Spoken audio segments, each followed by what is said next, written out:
All right, guys, it is now, our time is upon us. Today is Tuesday, October the 27th, 2020. We're continuing with our pulmonary mechanics lecture. I'm going to start the lecture today with going back to some of the lesson plan, because we jumped off the lesson plan and went straight into the volumes and the capacities. And I want to make sure that if you have any blanks you need to fill in with the lesson plan, you can do that, okay? But hopefully last night you guys tried to familiarize yourself with the spirogram, understanding what the different volumes are, the different capacities are, how to define them, whether showing it to me, right? If I say show me IRV, you should be able to do that. You should be able to do all of those except for maybe total lung capacity. But you have to know these, because as we get on into understanding disease processes, you'll need to understand which one of these capacities and the volumes that they affect. When we get into obstructive diseases, you'll notice that they all have higher, like FRCs, inspiratory capacities, the tidal volume, all this stuff is higher because they can't get the air out. So you expect to see higher numbers in those spirometry, okay? When we do spirometry, that's when we're measuring the gases in and out of the lungs. That's called spirometry. And so when we do a pulmonary function test, that shows us the different spirometries that we've done, okay? And if you have a certain disease, maybe like restrictive disease, we talked about what will we have a low compliance for? And those will be the restrictive diseases, like having a lot of stomach, right? Or being very pregnant, consolidation, right? Things that block the lung from doing what you want it to do. And so as we get a little farther, we'll learn what all those restrictive diseases are in particular. But when you have a restrictive disease, you expect to see lower numbers because you can't get the air in, okay? And so that's why you have to know this spirogram, get that out the way. Also, going back to your segments, understanding where the segments are, which lung has what segments, so you'll know if I have secretions or mucus or blood or empyema in any of those segments, what would they affect on my spirometry? How do they affect my overall capacities of my lungs and the mechanics, which is the operations of the lungs, okay? And so we're going to go back now. I'm going to share my screen.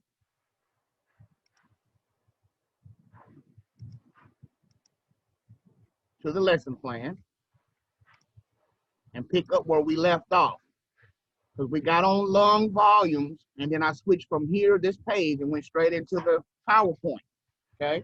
So I'm just going to go back here quickly because we've already gone over these volumes and capacities as far as understanding what they were, because I explained them to you myself. And then the PowerPoint also broke down the different volumes and capacities, what they are, how much are they, and the PowerPoint was available to you last night. So I assume, and I hope, I don't ever assume, I hope that you looked at it so that you will be able to move on today, because we keep moving. We don't have time to keep going back and harping on those things. So, all right. Also, don't forget, today is tutoring from 2 to 4. I'll be here online, or if you want to be here, it's better if you're here. But if you're having any issues with any of what we've done thus far, you need to come, okay? You need to come. I keep a record of the students that show up and those that don't. So if you're failing and you never show up to tutoring, then it looks bad when you fail and say, well, this was too hard, or I don't deserve to fail and all of that, and then you never came to any tutoring. And not only are my tutorings from 2 to 4 on Tuesdays and Thursdays, but I also told you at the start that tutoring can be available by any instructor if you can't meet those days. You just hit the PD and let them know, hey, can I come to tutoring? And they will set you up with any instructor to help you out, okay? So accountability is very, very key in your education. Now, lung volumes and capacities, here they are again. We had the 4 volumes, which were IRV, right? tidal volume, ERV, and the reserve volume. Okay, we went over those in length yesterday in the lecture. Okay, so it shouldn't be anything you have to fill out there. Then the capacities. Capacities consist of two or more volumes or capacities. So inspiratory capacity was made up of the IRV and the VT, right? Okay. FRC, functional residual capacity, made up of ERV and RV. The vital capacity was IRV plus VT plus ERV. And then the total lung capacity, of course, was IRV plus VT plus ERV plus RV. Or you could say vital capacity plus residual volume, right? We'll give you TLC. So those are the volumes and the capacities. We talked about the FRC and lung compliance. FRC is the most consistent volume, most muscle relaxation at rest. So when we are at rest, after a normal quiet exhalation, the gas is left in the lungs. After a normal quiet exhalation is FRC. That's why it's the most consistent volume. Okay. At FRC, you have equalization of opposing forces of the pulmonary and thoracic elasticity. As elasticity changes, FRC changes. Don't forget we said COPD and FRC are directly related. If you have COPD, you have a high FRC, period. Okay? But elasticity and FRC are inversely related. Okay? If you have a high elastance, then you have a low compliance. If you have a low elastance, then you have a high compliance. And when we say elastance, we're talking about the ability for it to change deformation. Okay, so like a rubber band, if it's real hard to open up, it has a high elastance. We talked about the example of old drawers. When they're really old boxes and something you had in there for forever, the elastance around the band is low. Okay, it doesn't snap back like it used to. All right. Also, at FRC, the intrapleural pressure is normal, around -5 centimeters. That's the intrapleural pressure. That's the pressure in the pleural space. Remember, the pleural space is the space between the pleura, between the parietal pleural and the visceral pleural. There's a space there. And that space has a pressure, a negative pressure at all times. But at normal or at rest, it's about -5 centimeters. And we said at rest it's FRC, right? FRC is the volume or the pressure in the lungs at rest. That's the FRC, functional residual capacity.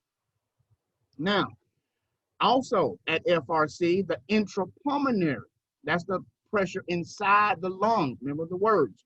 Intra means inside. The intrapulmonary pressure equals ambient pressure. Ambient pressure is the pressure around you. Outside of your body is considered ambient pressure. Okay, either ambient temperature, ambient time, whatever. Ambient means outside the body. Okay, so at FRC, when we take a normal quiet exhalation, that means the pressure outside and inside the lungs are the same. Because of the pressure being the same, there's no movement of gas. Remember we said gas runs away from the higher pressure. Okay, so when we take a breath in, the diaphragm flattens and the intrapulmonary pressures get lower, right? -9, I think. They get lower than the outside pressure. That's all you need to know, is that when you take a breath in, the pressure inside the lungs gets lower than the ambient pressure. So since that happens, the gas has no choice but to run into your lungs. Go right in because of the pressure change. That pressure change is another term I want you to write down. It's called pressure gradient. The pressure gradient. That is the difference in pressure, right? The difference between this pressure and that pressure will be the pressure gradient. If one pressure is 10 centimeters of water and another pressure is 5 centimeters of water, well, then the pressure gradient would be 5 centimeters of water, right? You subtract the two. That's the difference, okay? The difference in the pressures would be the pressure gradient, all right? Now, knowing that outside ambient pressure is higher than the inside of the lungs or intrapulmonary pressure, then there's a pressure gradient there. Once there is a pressure gradient existing, then gas starts moving. It's going to move into the one that's the lower, right? It runs away from pressure or follows the path of least resistance, okay? Follows the path of least resistance.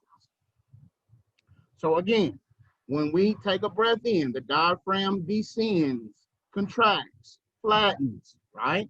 At about 1.5 centimeters. When that happens, it draws the lungs open and makes the pressure inside the lungs lower than the pressure outside. And so gas has no choice but to move toward the lower pressure, which is because of the pressure gradient. Pressure gradient is the difference between the pressures. The difference between the pressures. If the pressure outside in the ambient pressure is higher than the pressure in the lungs, there's a pressure gradient there. And gas will follow the path of least resistance. It's going to follow the one that's lower. Okay, so if the pressure outside is +5 and the pressure in the lungs when you take a breath in is -5, then that means the gas has no choice to go toward the lower one. -5 is lower than +5, right? So it's going to go into the lungs. Well, when we exhale, the lungs pressure or the intrapulmonary pressure gets higher than ambient pressure, okay? So there's a pressure gradient there. And so gas says, well, which one is smaller? Oh, it's smaller outside, let's go. It goes toward back out, okay?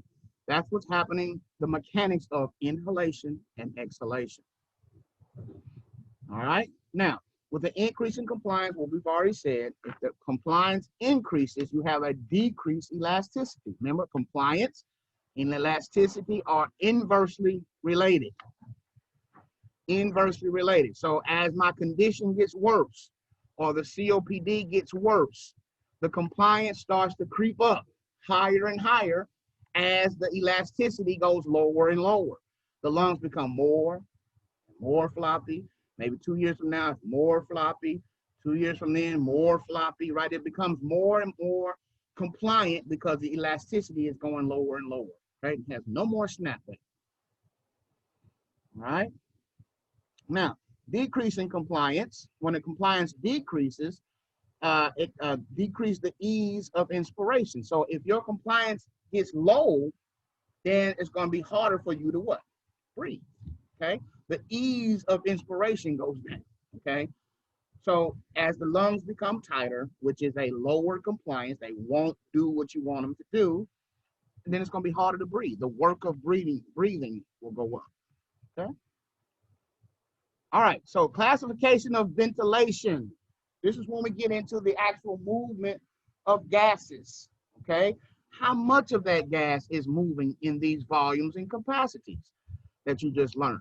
And how much of it is moving within a minute, okay? So minute ventilation is simply the amount of gas moved in 1 minute, okay? We said the tidal volume is about 500.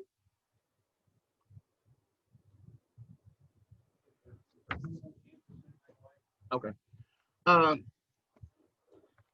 We said tidal volume, right, is about 500 ml, okay? Breathe in, normal out, normal in, normal out. We said that's 0.5 liters or 500 milliliters, right? Tidal volume.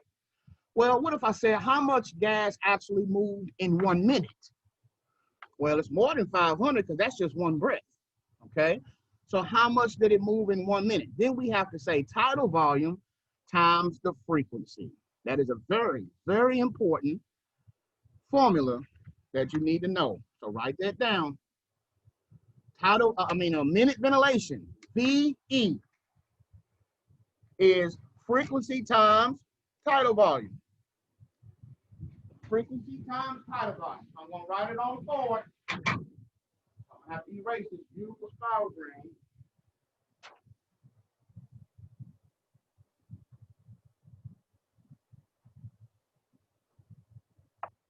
All right. I'm going to write it up on the board right quick.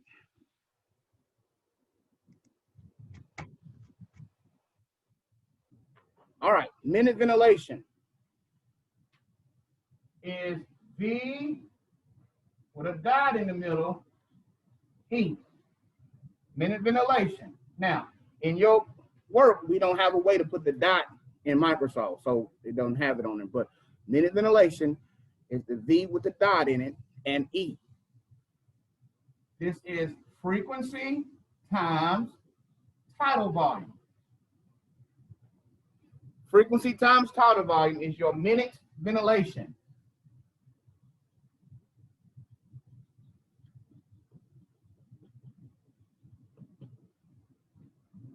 Minute ventilation is frequency times tidal volume. Now, when you do the time tidal volume, you must do it as a decimal. Can't be 500. It has to be 0.500 or 0.5. Because the answer should be in liters. Okay, now, if you do it without the decimal, you're just going to have to transfer it back to liters when you get your answer. So, for instance, if Mr. Johnson, let's just say Mr. Smith, respiratory rate and frequency are the same thing. Respiratory rate or frequency, same thing. If he has a respiratory rate of 20 breaths per minute and a tidal volume of 450 mLs, then what is his minute ventilation? Well, I take 0.450, so I do 0.450 times 20. 9 liters per minute is his minute ventilation. His minute ventilation is 9 liters per minute. All right. What about if I have somebody a patient comes in with a frequency of 32 breaths per minute, right? A frequency of 32 breaths per minute, and he has a tidal volume of 620 mLs. What is his minute ventilation? Minute ventilation is 19.84. Okay. So she said, Ms. Rose said 19.84. So let's see, 0.620 times 32. So we just say 19.8 liters. So in 1 minute, this patient has moved 19.8 liters of gas in 1 minute. In 1 minute. That's going to be very important to know these minute ventilations, how to do minute ventilation, okay? Because when you start calculating the ventilator and knowing how much somebody should be breathing on the ventilator, you're going to be using minute ventilation. Let me know, are they hyperventilating or not? Because sometimes we want them to have a certain minute ventilation, but their lungs have a low compliance. So we can't get that volume in there, right? So to make up for that loss of volume, we increase the frequency, okay? Because that's going to give us the minute ventilation we want. So for instance, Mr. Johnson should have a minute ventilation of, let's just say, about 10, okay? We want him to have about a minute ventilation of 10, but his lungs have such a low compliance that he can only have 250 mLs for tidal volume. Because of Mr. Johnson's lung compliance is so low, we can only push in 250 mLs, okay? Well, and he's breathing, let's say he's breathing 14 breaths. Let's just say he has a frequency of 14, okay? That's going to be a low minute ventilation. Okay, what is that minute ventilation? So minute ventilation of 3.5 liters, that's too small. You want to have at least 6 to 10, right? A normal minute ventilation would be about 6 to 10, okay? Now, if I want him to pick up his minute ventilation, but I can't put no more than 250 in his lungs because his compliance is so low, it's so tight, right? Then I need to kick up his what? His frequency. So let's see what I can do. 250 now, let me say I set him to a rate of frequency of 25. Now what my minute ventilation be? 6.25 liters. See that? Still the same small volume, but because his lungs were so low of compliance and so tight that I had to bump up his rate in order to get the minute ventilation that I want. Okay? Normal minute ventilation should be about 6 to 10. And you find that by saying this. What's the normal tidal volume? 500, right? So normal tidal volume is 500 mLs. What's the normal rate? Respiratory rate. What's the normal respiratory rate? What to what?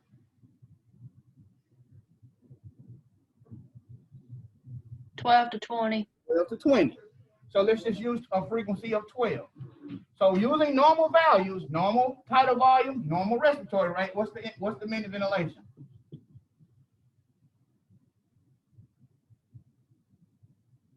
.5 times 12. 6 liters per minute. So that's how I got the normal. This is how we got the normal.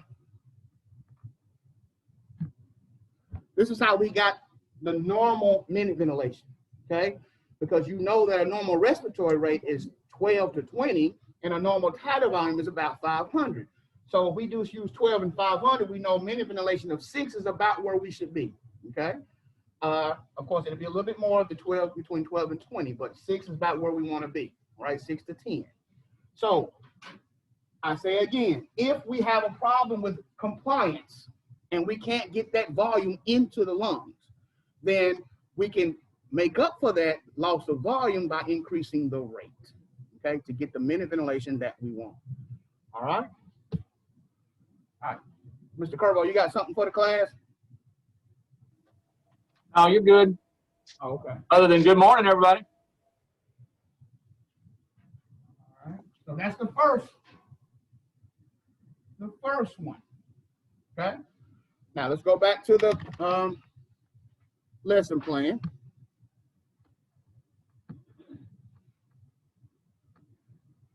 All right. So the minute ventilation is frequency times tidal volume. We can measure minute ventilation with what's called a respirometer, right? A respirometer. And usually you'll see it as Wright's respirometer. There's a different brands, but the Wright's respirometer is the one we use the most, okay? The Wright's respirometer. And that's how we measure minute ventilation. So I stop my share right quick. This is a Wright's respirometer. Okay, and as the patient will exhale into here, and your manometer would move. See at the bottom it says liters. It's in liters. They take a breath in and blow out. Okay, the gas that's moved will move the manometer and let us know, help us measure our minute ventilation. The Wright's respirometer, very expensive. When you're on campus, you can play with it, see, okay? All right, moving right along.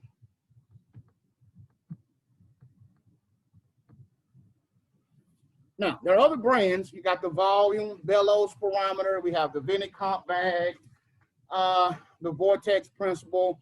You're going to see the Wrights mostly, okay? You probably won't see many of these other ones at all anymore, okay? But that Wrights is how you can help measure minute ventilation. Now, the next thing we need to find out is dead space. Dead space. We talked about gas in the alveoli. If it's not being used, it's wasted, right? We talked about, we hinted on. We haven't gotten into the shunting and the dead space until today, but I have hinted on it. We talked about how if the blood comes to the alveoli and the alveoli is closed, right? Well, then you're going to go back home without what you came for, right? You had money in your pocket. You came to the store, but the store was closed. If the store is closed, you go back home empty-handed, right? Same thing with the blood in your lungs.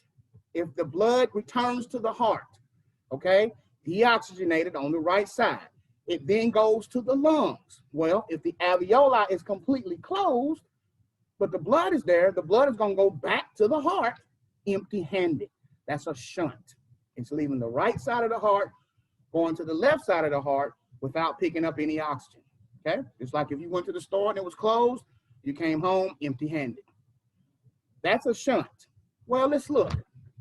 What if the alveoli is open or the store is open, but you don't have any money, right?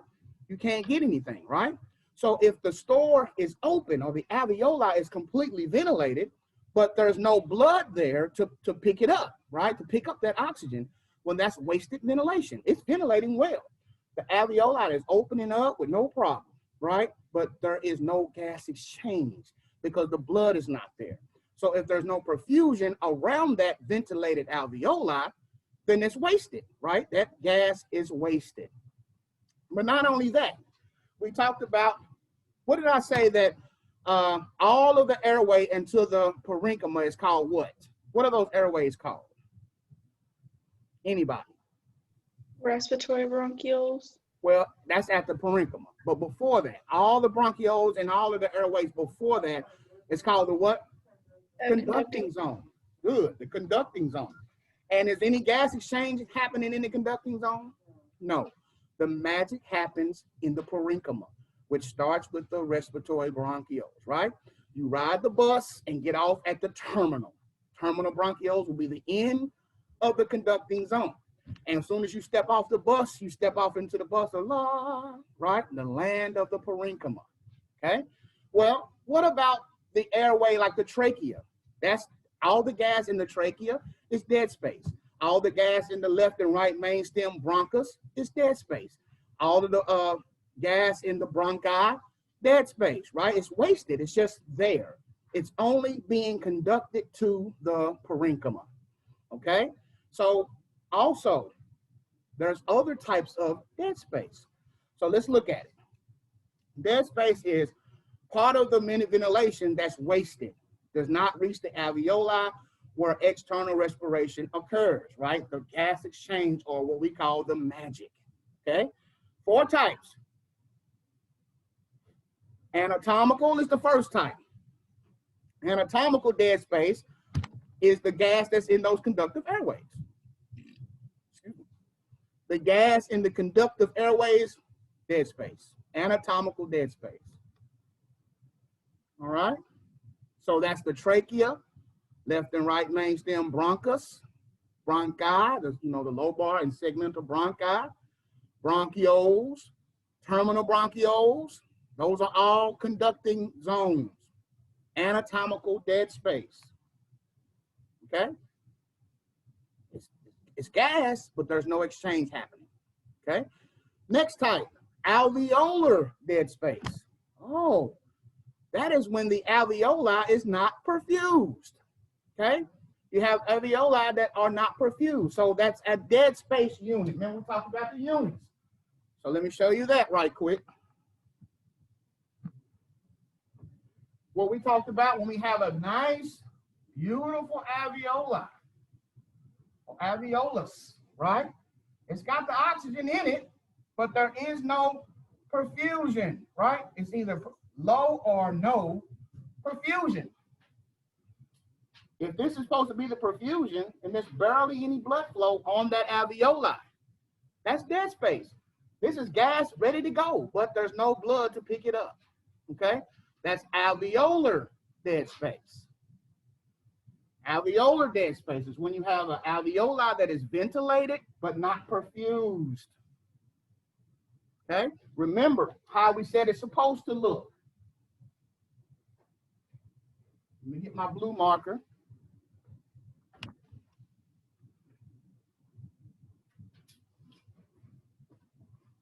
All right. Remember, we said the normal alveoli, the normal unit should be a nice alveolus, right? Full of O2, and then good perfusion. Look at that blood. Good perfusion. That is our normal unit. Normal unit, right? We got good blood flow and good ventilation. That's normal. But in the instance where we have good ventilation but low perfusion, right? Just barely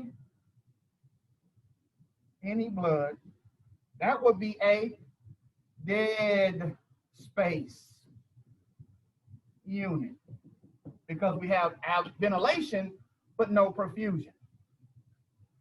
So that's the dead space unit, or also known as dead space, alveolar dead space. Okay? That shows us alveolar dead space. All right? Moving right along. The next one is physiologic. Physiologic dead space is simply all the dead space combined. So anatomical plus alveolar dead space will be equals physiologic dead space. Okay, they just add them up together, and that's physiologic dead space. All right. So alveolar dead space plus the anatomical, which is all your conductive airways, right? All the gas in your conductive airways. All of that is physiologic dead space. Okay. And one more. Finally, we have mechanical. Mechanical dead space is any other dead space that I add. Remember, we talked about the circuit, okay? When I add some more circuit to the patient's breathing circuit, okay? So let's look right here. This. Now, say I already have anatomical dead space because of my trachea, my left and right main stem bronchus, all my conductive airways, right? Well, what if I then add all of this tubing to my breathing circuit, right? Now I have added all of this, and all the gas inside of this, is it participating in gas exchange? No, there's no magic happening in here. This is just more tubing. So now I have added more dead space, and that's called mechanical dead space. Any other added dead space, any other added stuff I add to the circuit is called mechanical dead space. Okay? So let's look at it. All four dead space. I don't know why I want to say dead spy, but all four dead space. First one we have anatomical, which is the conductive airways. The gas inside the conductive airways participates in no gas exchange at all, so it's dead space. Alveolar, and that's when the alveoli is ventilated, but there's no blood to pick it up, so it's wasted, right? All that stuff in the store, but nobody got no money. So if I just bought all this stuff in the store to sell to people, but nobody has any money, I wasted my money, right? I bought all of this and I wasted it because nobody has any money to pick it up, okay? Then physiological is add those two together. When I add those two together, that's physiologic dead space. And then mechanical is anything I add, okay? Now, how much is it? Normal dead space is, here comes another formula. Normal dead space, 1 cc per pound. So let me erase these alveoli. Make sure you're adding this stuff to your formulas worksheet. Whatever you're writing all your formulas down for 210, put them all on the same page. That way when you're studying and you're looking for formulas, they're on the same page. Dead space, which is V and a D, equals 1 cc per pound. 1 cc per pound, that's dead space. And the normal, if they don't give you the weight, okay? If they ask a question about somebody's dead space and they don't give you a weight, then you have to assume the normal dead space, which is 150 mLs. 150 milliliters or cc, same thing, right? I'll just put cc since the problem has cc. So don't forget, mLs and cc, same thing. Normal dead space is 150 cc's. Normal dead space, 150 cc's. So if they give you a weight, then you can tell me and use the formula. But if they don't give you a weight, then you assume the normal, which is 150. Okay? Now, the weight is in what? Pounds. But I guarantee you when they give you the patient's weight, they're going to give you probably in what? What do they usually give? Kilograms. So you're going to have to remember how to convert. Okay? So for instance, what is Mr. Jones' dead space? If he is 200 pounds. What is his dead space if he's 200 pounds?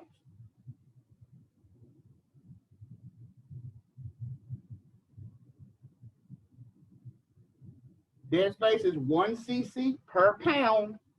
So if he's 200 pounds, how many dead spaces does he have? 200. Don't make it harder than it is, guys. 200 cc's. 1 cc for every pound. So if he's 200 pounds, his dead space is 200 cc's or 200 mLs. All right, let's look at another one. Smith. Mr. Smith's dead space. If he is 95 kilograms. If Mr. Smith is 95 kilograms, then what's his dead space?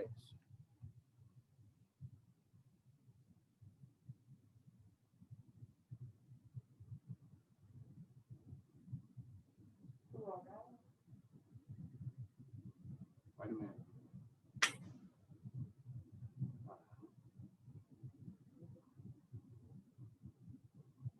209.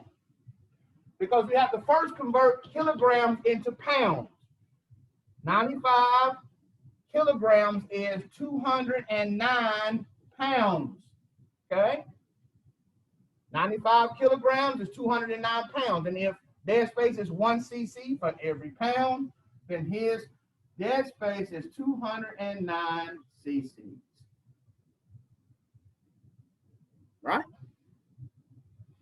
All right. That's his dead space volume. One more, and we'll take a break. Now I want you to tell me I want you to tell me Mr. Jones's minute ventilation and his dead space. I want you to tell me both. All right? Here's the formula, the problem. Mr. Smith has a frequency of 20 breaths per minute and a tidal volume of 450 mLs, and he weighs 88 kilograms. What is his minute ventilation and what is his dead space volume? Work on that and put your answers in the chat privately to me.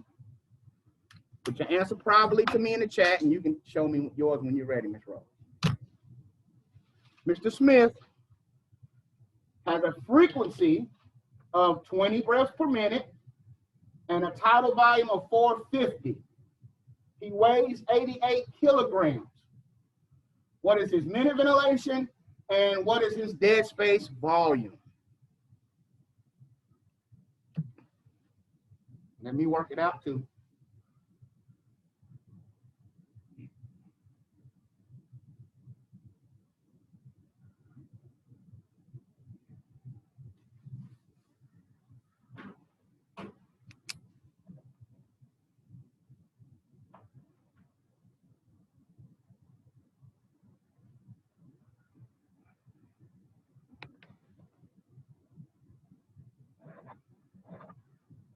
I got a couple answers in the chat.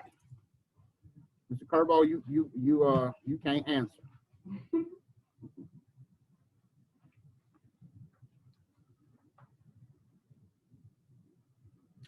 Good, Kayla. Excellent. Good, Alyssa. Good. Both of yours are right as well. Let me look at. Good. Miss Rose is right. Everybody looking good.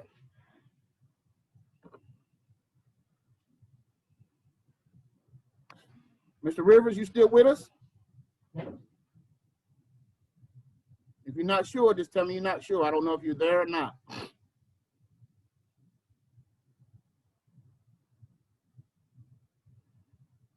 All right, let's work them out, and we're going to take a break.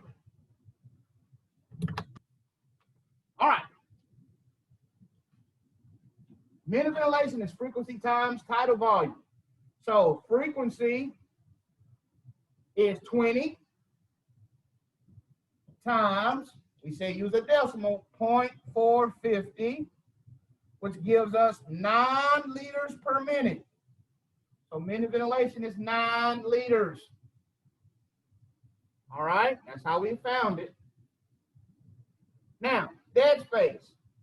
Dead space is 1 cc per pound. This gentleman weighs 88 kilograms. So first we must convert kilograms to pounds. Right? So 88 times 2.2 is 193.6. So he's 193.6 pounds.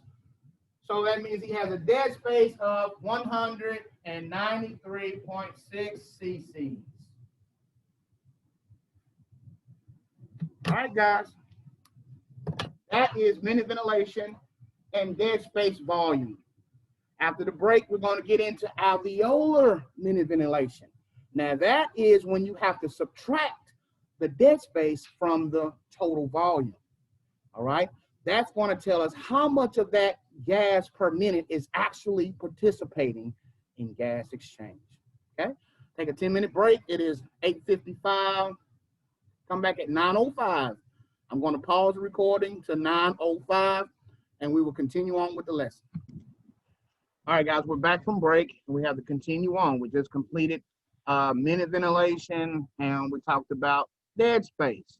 We talked about the 4 types of dead space. We said it's anatomical dead space, physiologic dead space, alveolar dead space, and mechanical dead space. Make sure you familiarize yourself with those, knowing the difference between them. Okay? Now we're getting into alveolar minute ventilation. Okay? Alveolar minute ventilation. Alveolar ventilation is the gas that is perfused in the alveoli, right? Gas that is perfused. So we have gas there and we have perfusion. So how much of that gas is actually making it to the alveoli is what the alveolar minute ventilation is. Regular minute ventilation is all of the gas that's moved in a minute, right? From the nose to the alveoli. But if we only want to know how much of that gas is participating in gas exchange, then we have to find a new formula which subtracts the dead space away from the minute ventilation and leaves us with alveolar minute ventilation, okay? And there's the formula right there. Alveolar minute ventilation is tidal volume minus the dead space times frequency, okay? Tidal volume minus the dead space times frequency, okay? All right.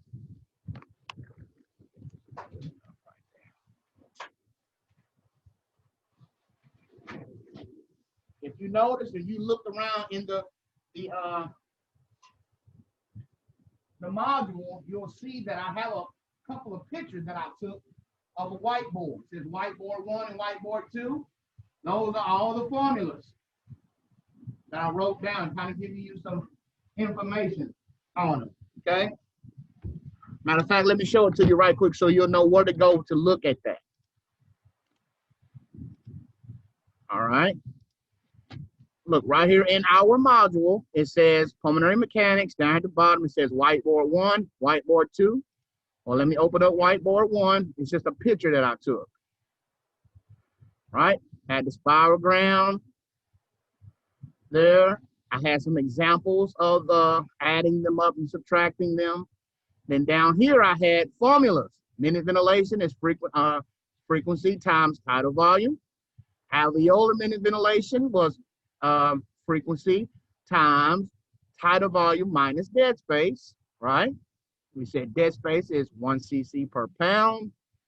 To find tidal volume is about 3 cc's per pound. If I don't know the weight, or if I don't know what the tidal volume is, I can guess what it is by saying 3 cc's per pound. I have the formula for compliance, change in volume over change in pressure, right? And then the 4 types of dead space. VD anat is anatomical dead space. VD-AV is alveolar dead space. VD phys is physiologic, and VD mech is mechanical. That is a page that's available to you. You can look at it at any time. And then let's see, whiteboard number 2. Where is it?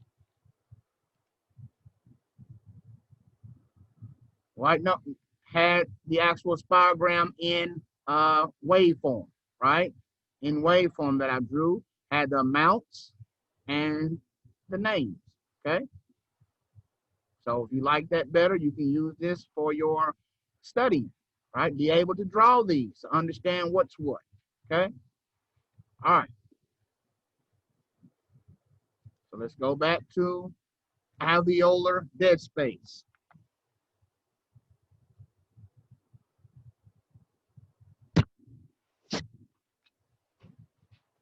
So this is minute ventilation.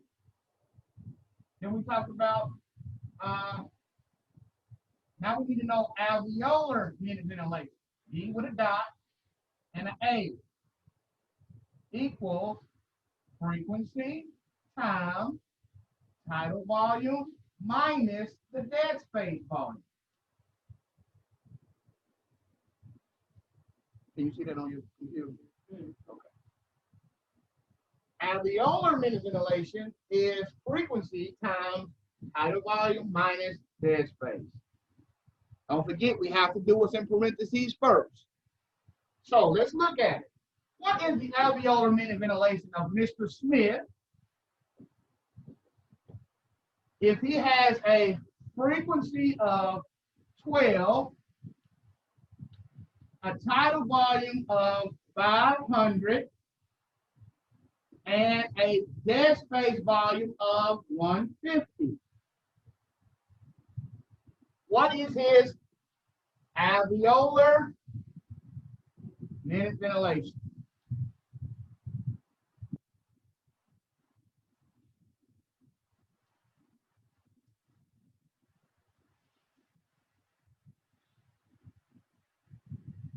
What is his alveolar minute ventilation? Let me work it out too.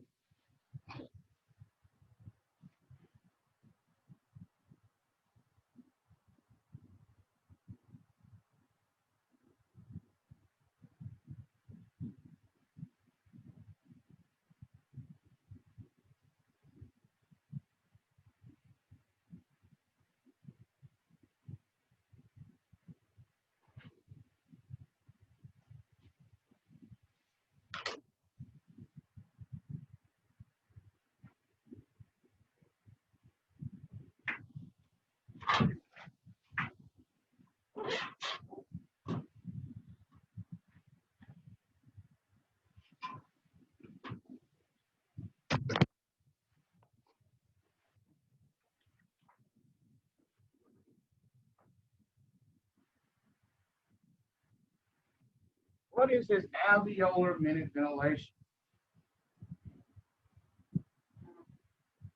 So how much?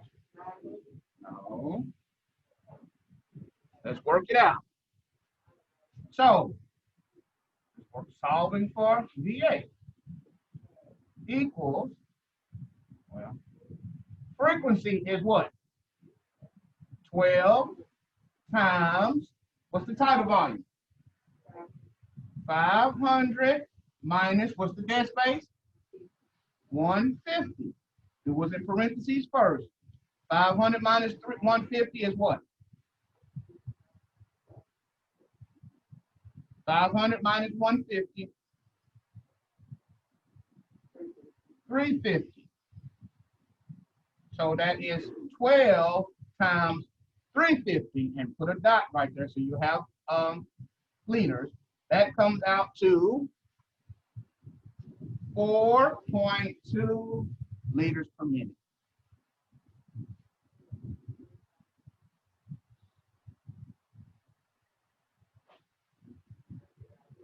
Got it? All right.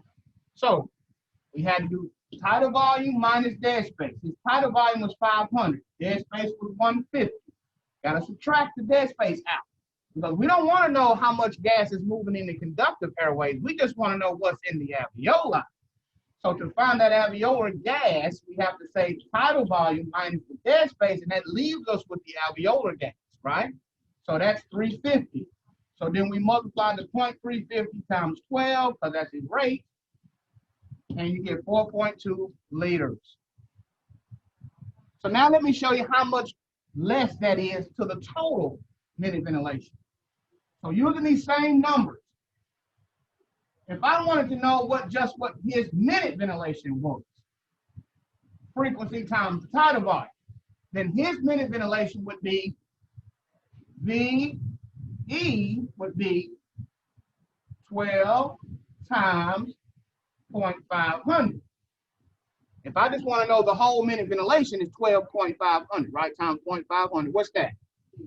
6 liters per minute. So look, out of 6 liters per minute, only 4.2 was going to the alveoli. See that? Out of all of that minute ventilation, which was 6 liters per minute, is he moving, okay? But only 4.2 liters of that is actually participating in gas exchange. The rest of that is wasted, okay? The rest of that is wasted. All right? The rest of that is wasted. Let's do another. What is the alveolar minute ventilation? Alveolar minute ventilation. If we have a frequency, let's see,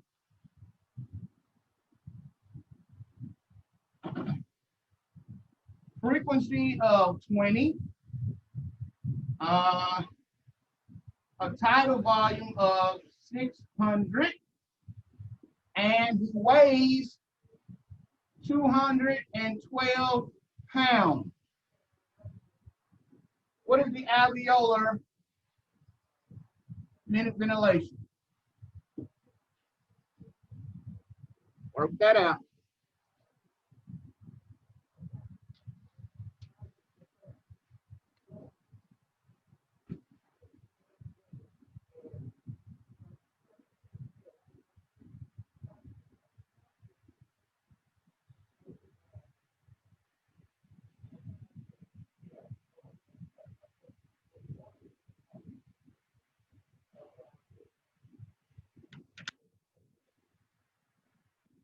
Anybody in the chat got an answer?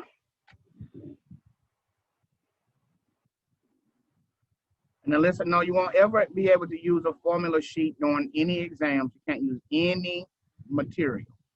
You have to know your formulas, and like I said, I will give you guys a blank sheet of paper after you clear your desk, and you can write whatever you want. You can write ABC 1, 2, 3 if you want. You can write whatever you want, whatever is on your mind. If you memorize the formula, then you can write all the formulas down on that sheet. But as far as using any sheet or nothing's open book in respiratory, nothing except for your CPR test at the end. It's open book. Okay, everything else is from you. You must know it. Okay. All right, I got a couple of answers. All right, Ms. Woods, that's correct, but you need to make that into liters for me. Jerome, excellent.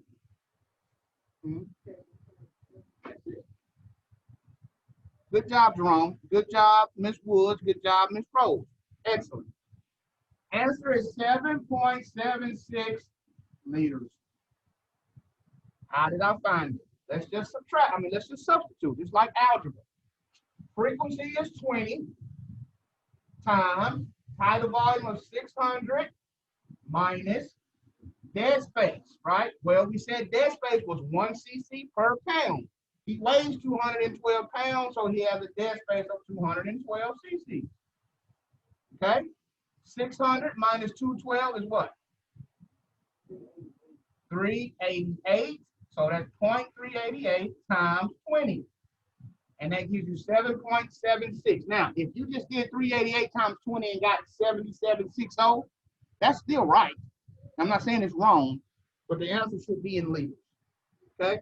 Make sure you understand that because the choices may be in liters or the choices might be in milliliters, right? You never know. So you need to know both. Okay? But good job. That is how I find alveolar minute ventilation. Now, so 7.76 liters is participating in gas exchange.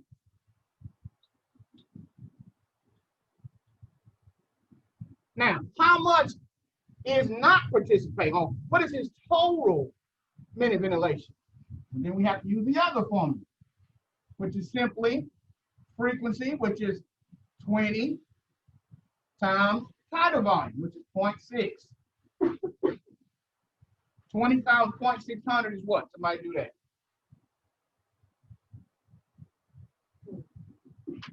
How much? 12. So 12 liters per minute is his total minute ventilation.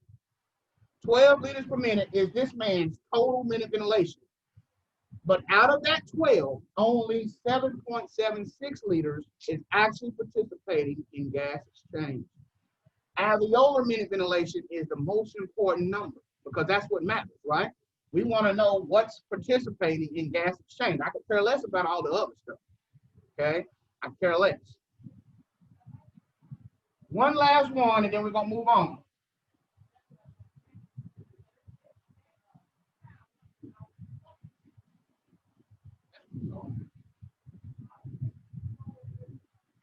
All right, quick question. What if Mr. Smith has a frequency of 25, a tidal volume of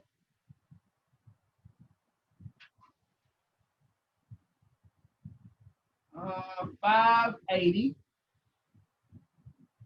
okay, and he weighs 80 kilograms, and I have added 100 cc's of tubing.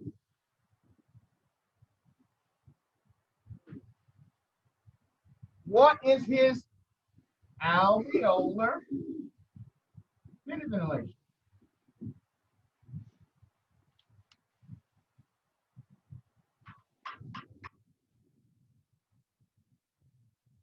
He has a frequency of 25, a tidal volume of 580.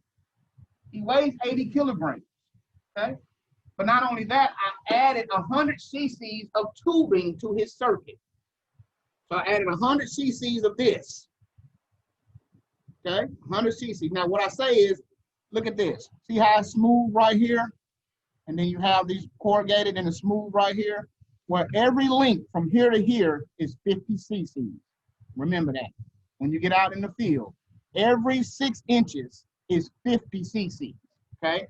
And so I have added 100 cc's of dead space to his circuit. I added 100 more cc's. So what would I do to find out his alveolar minute ventilation?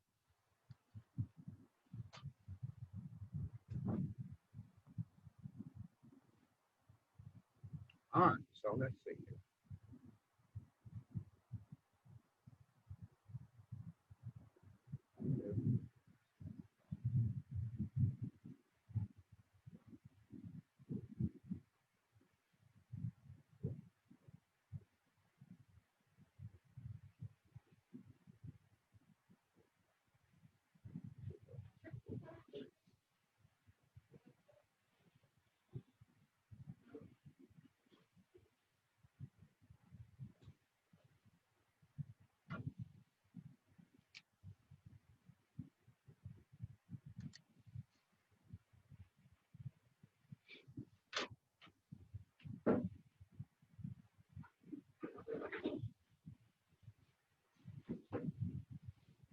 Work that one out, tell me what you get. What is this alveolar dead space?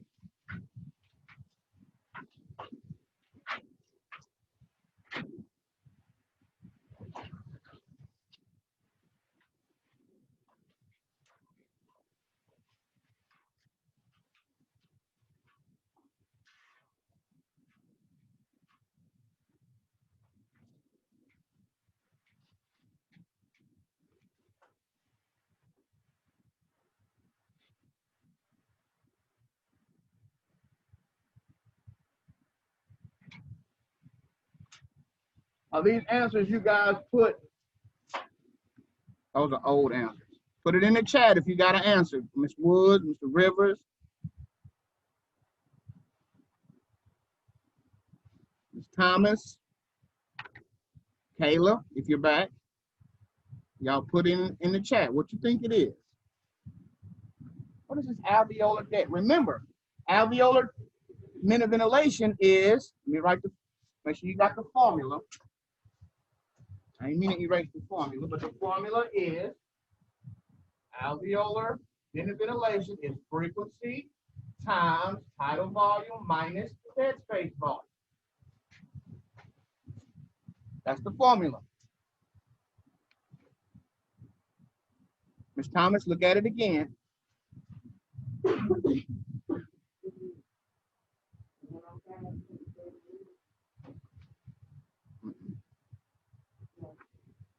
No. Don't forget about this tubing I talked about. 100 cc's of tubing. So the tubing is adding to the what? The dead space. So you get your dead space and you got to add 100 more to it because you added 100 to it. Right?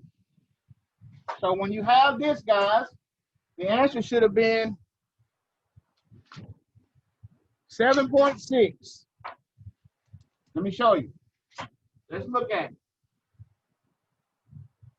25 times tidal volume, 580, minus the dead space volume. Well, he weighs 80 kilograms. So let's get that part first.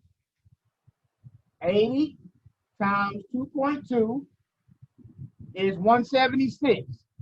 So it's 176, but I added 100 more cc's of tubing. So that's 176 plus what? 100 more. So now we have 276 cc's of dead space. So that's 276. Okay, so now we know we have 276 cc's of dead space. So 580 minus 276. Now, 580 minus 276 is 304. That looks ugly. 304, right? So 0.304 times 25. All right, so 0.304 times 25 is 7.63.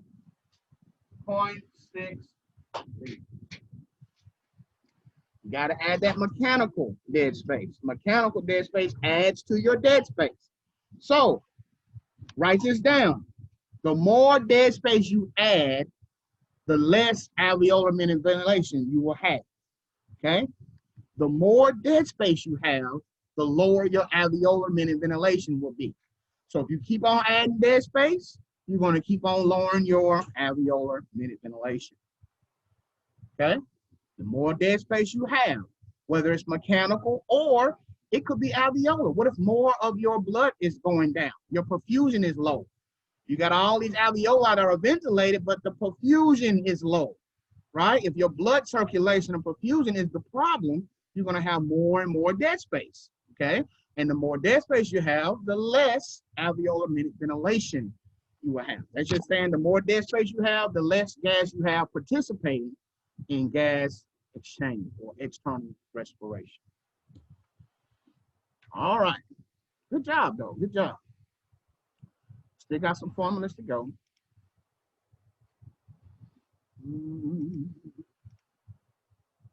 All right, so going back to the terms, alveolar minute ventilation is frequency minus the dead space, all of the dead space, times frequency, okay? Now, terms that relate to dead space. Normal ventilation.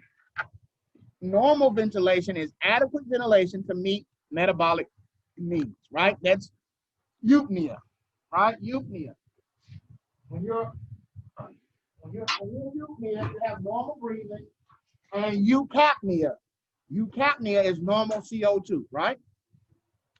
Well, normal CO2 is the same thing as normal ventilation, okay? We do that because the metabolic, the byproduct of metabolism is CO2, okay? When we metabolize, we produce CO2 when we get rid of it, right? So normal ventilation means I have adequate ventilation to meet my metabolic needs. My metabolic needs are simply getting rid of the CO2. I need to be able to get rid of the CO2 to a certain extent, not too much and not enough, but normal, okay?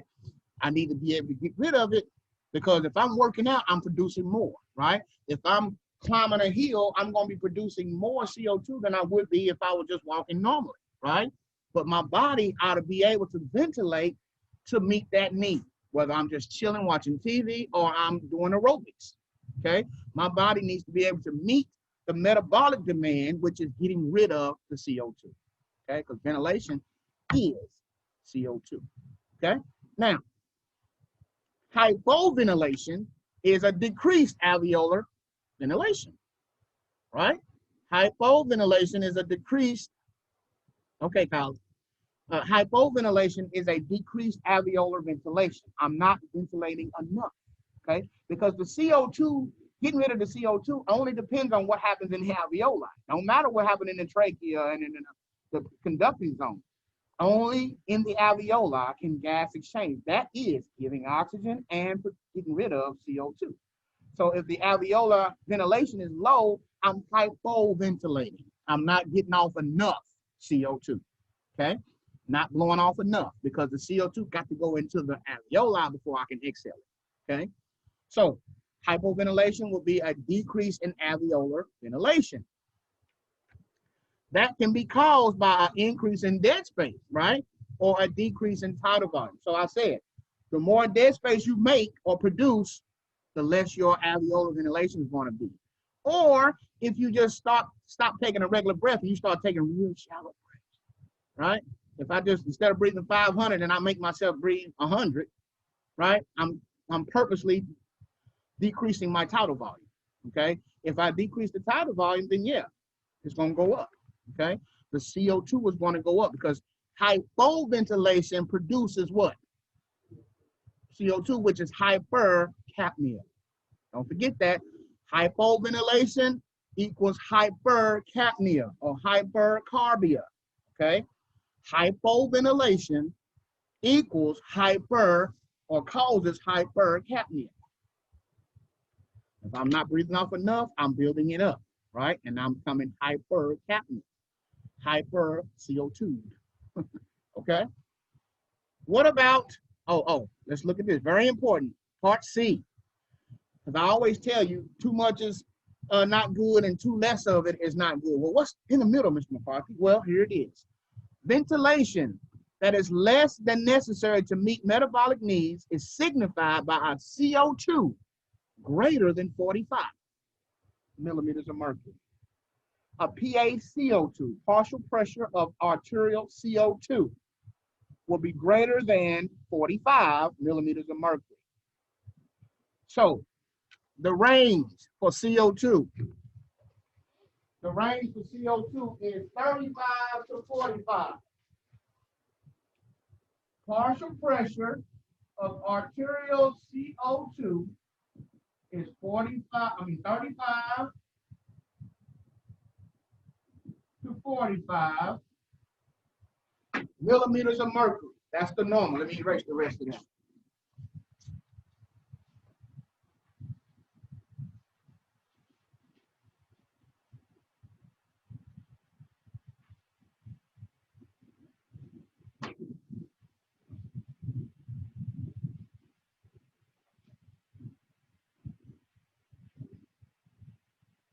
35 to 45 millimeters of mercury.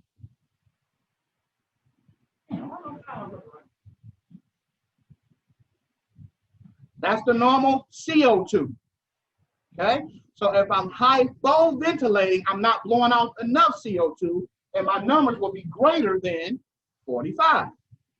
If I'm blowing off too much CO2, then my numbers will be less than 35, right? Yes, ma'am. Yeah. Make sure you bring it back home when I got it. See how y'all gonna do it when y'all get out there. CO2. Partial pressure of arterial CO2, right? 35 to 45 millimeters of mercury. That is the normal range. If I am hypoventilating, I'm not blowing off enough. And that will be signified by an arterial blood gas of greater than 45. If it's greater than 45, hey, there's too much CO2 in the blood. You got to get rid of this, right? If I'm hyperventilating, I'm blowing off too much CO2, which causes hypocapnia, right? A low CO2 signified by less than 35. Okay? This is the normal range of CO2.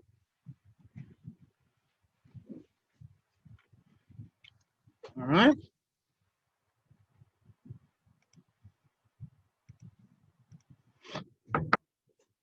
All right, so let's go to hyperventilation. Hyperventilation is increased alveolar ventilation. You got too much ventilation. You're blowing off too much CO2, right? It can be caused by a decrease in dead space or an increase in tidal volume, right? If I was breathing, 500, just sitting here watching TV, and then all of a sudden, I start taking huge tidal volumes, then I'm gonna start blowing off too much CO2, right? Same thing as when you panic. When somebody's having a panic attack and they're breathing really fast, a lot of times back in the day, they would put a paper bag over their face so that they don't pass out. Because if your CO2 drops below a certain level, you're going to pass out, okay? And if it's too high, you go to sleep, all right? So in the case where I'm hyperventilating, I'm blowing off too much CO2, okay? And sometimes they will put a paper bag over your face to keep catching that CO2 so you don't pass out. So caused by a decrease in dead space. What if I have low blood flow, right? And I got a lot of dead space in my lungs. But then I go to the doctor and they give me some kind of medicine or a vasodilator or something that dilates my arteries, and now my blood flow is back, right? Well, that can cause a hyperventilation, okay? Because now all of a sudden you had a lot of dead space, but now it's low. The dead space has decreased because you've got blood flow to those areas again, okay? Or if I start taking huge breaths, like yawn breaths every second, right? I'm gonna start blowing out too much CO2. So hyperventilation causes hypocapnia. Hyperventilation causes hypocapnia, and that is signified by a CO2 less than 35. Okay? So normal ventilation, you got a normal CO2, 35 to 45, preferably 40. 40 is right down the middle. That's called perfect CO2, okay? But if it's within 35 and 45, it's normal ventilation. If you're hypoventilating, right, then you're not blowing off enough CO2, and that CO2 is going to be greater than 45, okay? If you're hyperventilating, you're blowing off too much CO2, and that will be a CO2 level less than 35, okay? So make sure y'all write that down. Hypoventilation causes hypercapnia, and hyperventilation causes hypocapnia, okay? All right.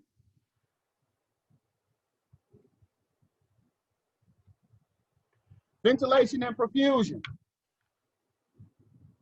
We just talked about alveolar ventilation was tidal volume minus the dead space times the frequency. Okay? Perfusion. Perfusion, what does perfusion mean? Perfusion means blood flow to the tissues, okay? Blood flow to the tissues is perfusion. If you're looking down at your hands, remember we said the pinch check? You pinch your fingernail real good, it turns white, and when you let go and it turns back red, that's checking for cardiovascular integrity, right? It's checking for your perfusion, your circulation. Is my circulation adequate, right? So that's what perfusion means. Now, because we're about to study the relationship between ventilation and perfusion, you got to have them both in equal parts, all right? If you don't have them in equal parts, you're either going to have a shunt or you're going to have dead space, okay?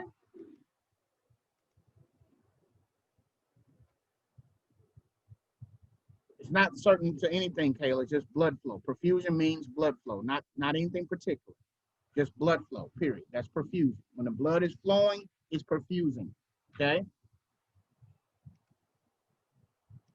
All right? So we're going to study the relationship between ventilation and perfusion, okay? Ventilation and perfusion should be somewhat equal, all right? It should be somewhat equal for a normal ventilation to perfusion ratio, okay? If I have ventilation and no perfusion, that's dead space, right? We just said that. Ventilation, wide open, but no blood flow. That's dead space. If I have perfusion and no ventilation, that's a shunt. Remember, that's the blood went to the lungs, but nobody was home, right? The alveoli were closed. So it went back to the heart, null and void, empty-handed, okay? That's a shunt, okay? Ventilation in excess of perfusion is dead space, and perfusion in excess of ventilation is shunt, okay? If the alveoli is shut, that's a shunt.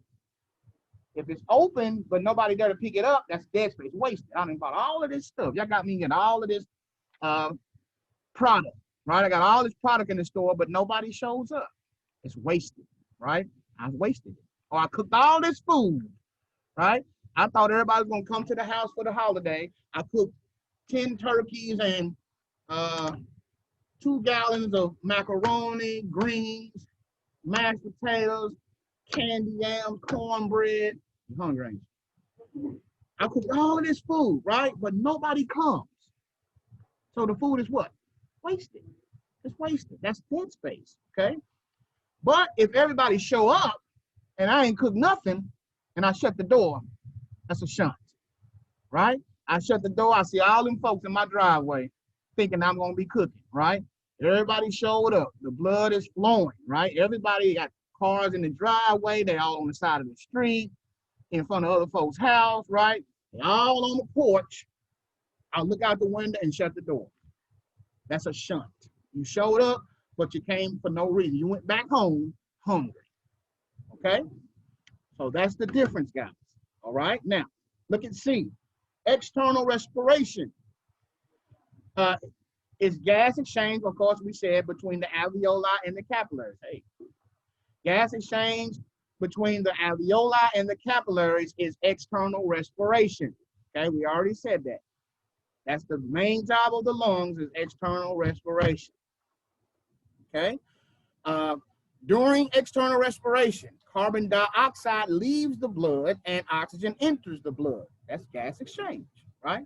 It's just kind of breaking down what we already know, okay? During external respiration, carbon dioxide leaves the blood and oxygen enters the blood, okay?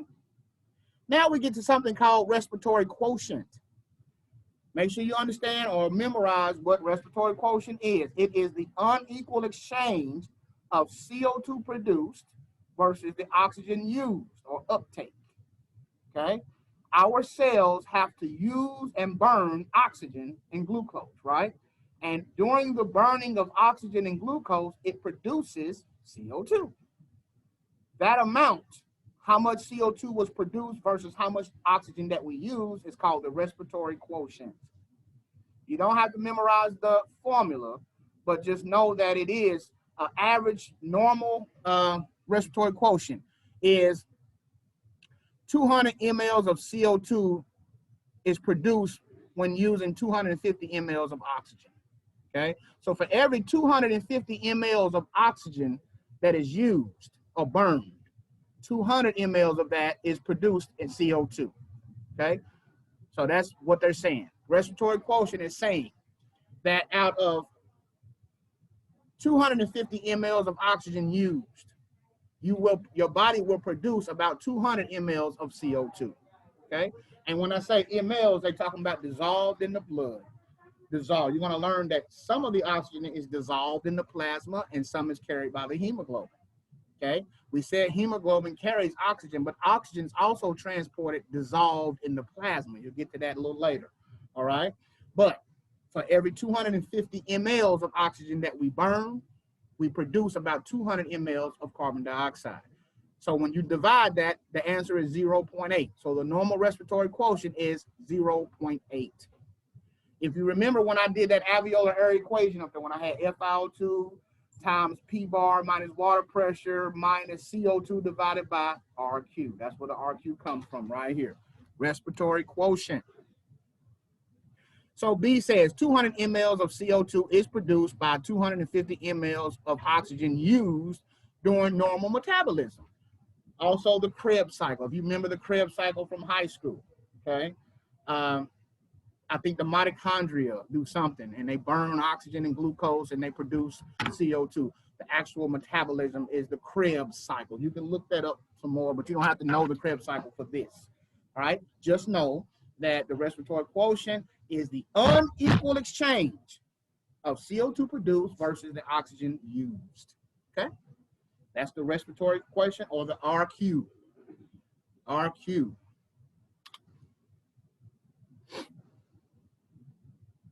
All right, told you I like to give you a little taste of stuff to come, and I showed you this already the other day. Gas exchange units. We got the normal unit, which is the alveoli with capillary, good relationship. You got good blood flow and good ventilation, right? An alveoli that is ventilated and perfused is a normal unit. That's how it should be, normal, okay? But then you have the dead space unit when you have ventilation, but there's no perfusion. It's either no or in excess, okay? Either without or in excess of perfusion, right? If there's some perfusion, but there's way more ventilation than it is perfusion, that's dead space unit. All right? And then a shunt, right? You got perfusion. Everybody came to the house for your dinner, but you shut the door. There's no ventilation. The door is shut. Alveoli is shut. That's a shunt. Shunt unit. But then what if you have no perfusion and no ventilation? Then that will be considered a silent unit. Ain't nothing going on. Okay, there's no perfusion and there's no ventilation. Okay, so I'm gonna draw those on the board. I'm gonna draw those on the board.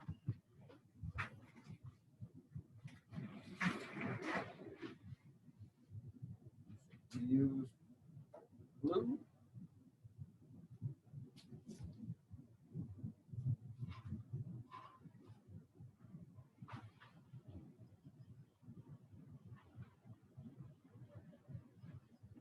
All right, so our units, these are our alveolar units.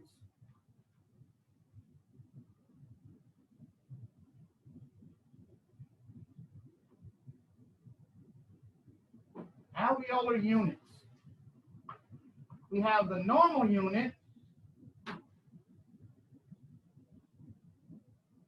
where we have a ventilated alveoli, right? And we have good what? Perfusion. So we also have a good amount of perfusion. That is a normal unit.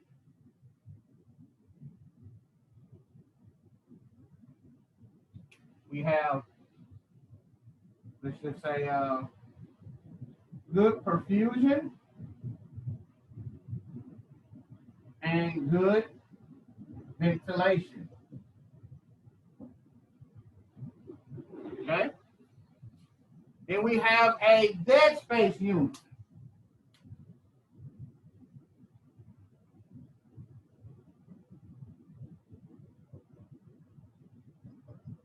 Dead space unit will be a good old ventilated alveoli, but either low or no perfusion, right? So we got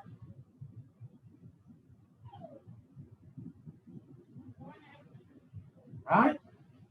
So that would be low perfusion and high ventilation. That's a dead space unit.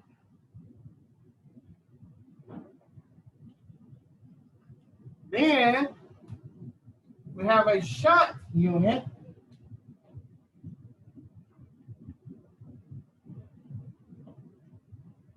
Would be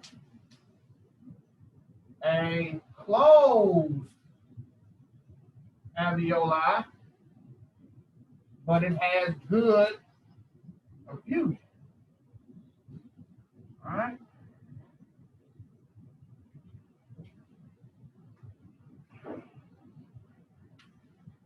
This one has a decreased ventilation,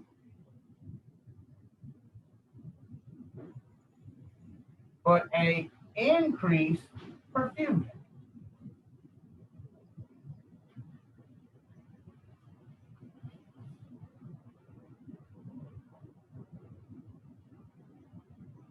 And then we have the solid unit, which we have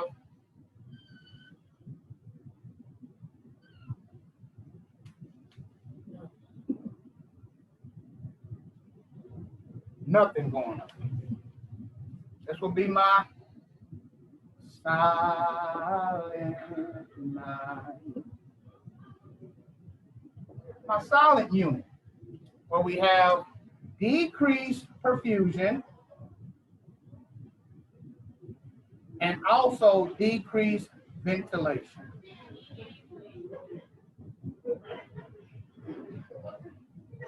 Those are my 4 units. Normal unit, dead space unit, shunt unit, and solid unit. Those are my 4 units.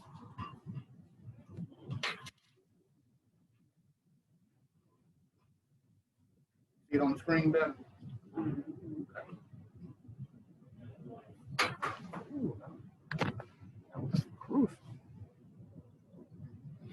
All right. 4 alveolar units. And they are synodified, or you relate them to the ventilation to perfusion, right? And that is called the VQ ratio. So let me erase these.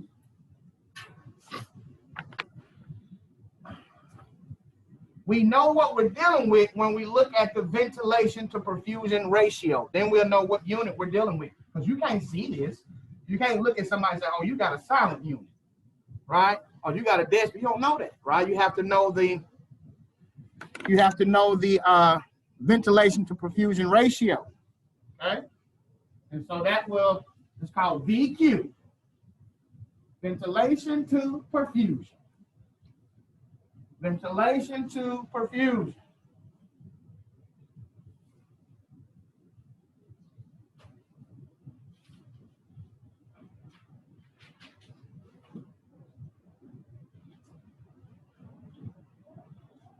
Ventilation, or V, to perfusion, or Q. The VQ ratio. VQ ratio. Okay? The normal VQ ratio is this: 4 liters per minute of alveolar ventilation, right, to 5 liters of cardiac output. 4 to 5. The normal VQ ratio is 4 liters of alveolar ventilation to 5 liters of cardiac output. Okay? Every minute, your heart should put out 5 liters of blood to the body. Every minute. That's called cardiac output. C.O. C.O is cardiac output. Okay? Should be about 5 liters per minute. And alveolar ventilation should be at least 4 liters per minute. As long as you got this, you have a normal unit. Okay? So what happens if I have, what unit do you suspect me to have if I have this? 1 liter of alveolar to 5 liters of cardiac output. What do you suspect unit I have if I have no ventilation but plenty of perfusion? What would that be? Ventilation? A shunt. Shunt. No ventilation but plenty of blood is a shunt unit. Good. This will be a shunt. Right? Because we have plenty of perfusion but no what? Ventilation. That will be a shunt. What unit do you expect me to have if I have,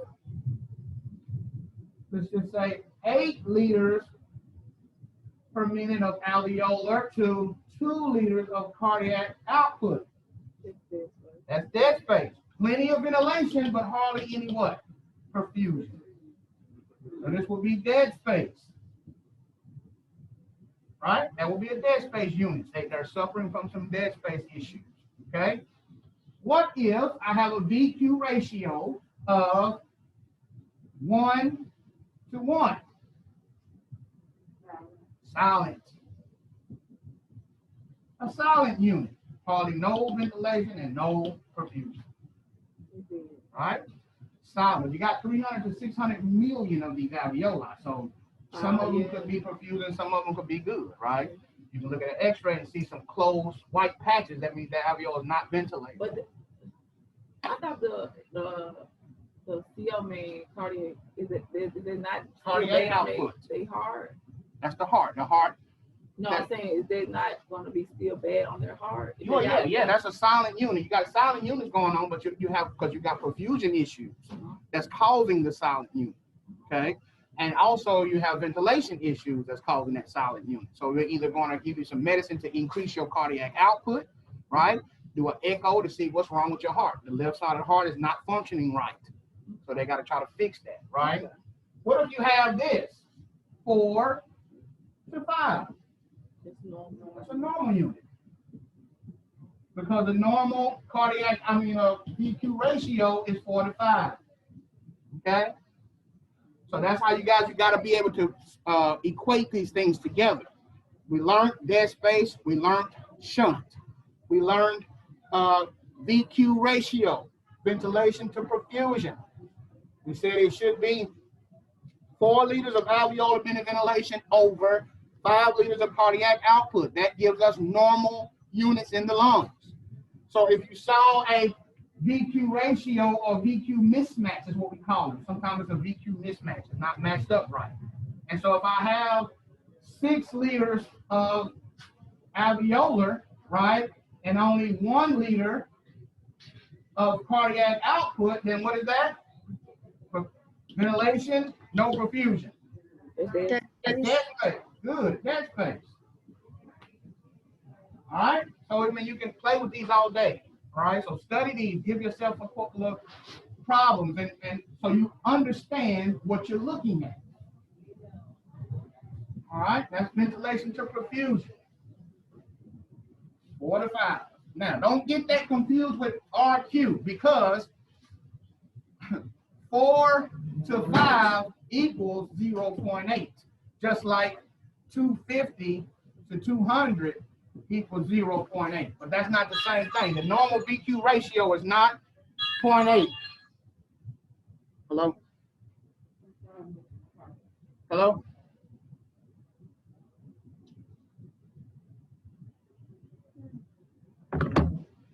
All right. My son wasn't feeling well, so I'm call. All right. So that is your ventilation to perfusion. Okay, so let's move on with the lesson plan. Matter of fact, we'll take a break. What time is it? 9:58. So it's, my say it's 10 o'clock. Let's take a break to 10:15. Here's your 15-minute break. To 10:15, we will continue on with the lesson plan. Okay, lesson plan is going into regional differences in the ventilation and perfusion. Where would the VQ be different in the bases, or what is it more perfusion in the apices, stuff like that. Okay, stuff like that. So I'm gonna take a break, I'm gonna stop the recording, and we'll come back at 10:15 to continue on with the regional differences in ventilation and perfusion. Okay guys, 15-minute break is now complete. And while you are on break, these formulas, guys, are already in the module. Remember, I showed you the picture. It says work whiteboard number 1, whiteboard number 2. That's simply all of the formulas that we talked about. You can look at them, or you can, I'm putting it on here again for this actual live lecture, so you can pause it or whatever. But these are the formulas that we talked about thus far, and there's a couple on here that I'm going to say that might not have mentioned yet, but I have mentioned it, but officially will be mentioning it next. Get my stick. Got a bad back lately, man. Damn, hurt. All right, so basic formulas that we talked about. Minute ventilation is frequency times tidal volume. Alveolar minute, and see now, minute ventilation is all of the gas that's moving in and out of the lungs in 1 minute. All right, that's even in the conducting zone, alveoli and conducting zone, everything. But the alveolar minute ventilation is simply the gas that's actually participating in gas exchange. So how much gas per minute is participating in gas exchange, and that will be alveolar minute ventilation, which is frequency times tidal volume minus the dead space. Now, we said dead space is, now we also have a dead space minute ventilation, okay?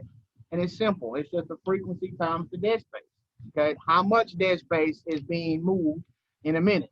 But if you wanna know what is dead space, we said right here, dead space is 1 cc per pound, or 150 is the normal dead space if they don't give you a weight. Okay, if the problem does not tell you how much the patient weighs, then you assume normal values. Okay, whenever you have a problem and you're looking for formulas, if they don't give you all of the different components, then you have to assume normal values. Okay, they may say the patient's weight is 150 pounds and assume all other values are normal. So that means you got to know your normals, right? You have to know your normals. So dead space volume is 1 cc per pound, or 150 if the weight is not given. And so if I want to know what is the dead space minute ventilation, then I just simply add or multiply the frequency time, okay? So minute ventilation is the only thing you're doing is taking these volumes and multiplying by the frequency. So look right here. Minute ventilation is the tidal volume times frequency. Alveolar minute ventilation will be the alveolar volume, which is the tidal volume minus the dead space. That leaves me with alveolar volume, okay? The tidal volume, take away the dead space, leaves me with alveolar volume, okay? And that alveolar volume times the frequency will give me alveolar minute ventilation. Dead space minute ventilation would be the dead space volume times the frequency, okay? Don't make it harder than it is. All right. Now, tidal volume, we talked about the other day when I was kind of throwing out some numbers. If they don't tell you the tidal volume, the quickest way to find tidal volume is 3 cc's per pound. Okay. So if the patient weighs 100 pounds, then their tidal volume will be 300.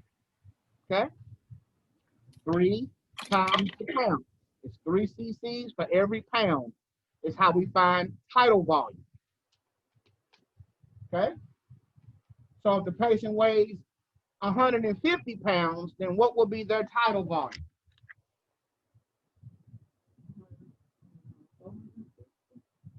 450. If they weigh 150 pounds, then their tidal volume is about 450 because that would be 3 times the pound. That's how we find tidal volume, okay? Now, over here, respiratory quotient. We said the respiratory quotient is the unequal exchange of CO2 produced for oxygen consumed or uptake or used. All that's the same word, okay? Which leads to this. We use about 200 mLs of oxygen and we produce about 250 mLs of CO2. So for every 200 milliliters of oxygen we use or consume, the body will produce 250 mLs of carbon dioxide. That's called the respiratory quotient, RQ. And that normal is 0.8. The normal value for, so if you have a question or a formula that says you have to calculate or use the RQ and they don't tell you what it is, you assume the normal, which is 0.8. Okay? And then finally, ventilation to perfusion is our VQ ratio. The ventilation to perfusion, which is normally 4 liters of alveolar minute ventilation to 5 liters of cardiac output. So the normal VQ ratio is about 4 to 5. Okay? 4 to 5. It also equals 0.8, but don't get them confused. All right? So with that being said, we're going to work on a few works on the worksheet. Okay? We're going to work on the worksheet that's going to ask you several things. So let me show you the worksheet that we're about to work on together as classwork.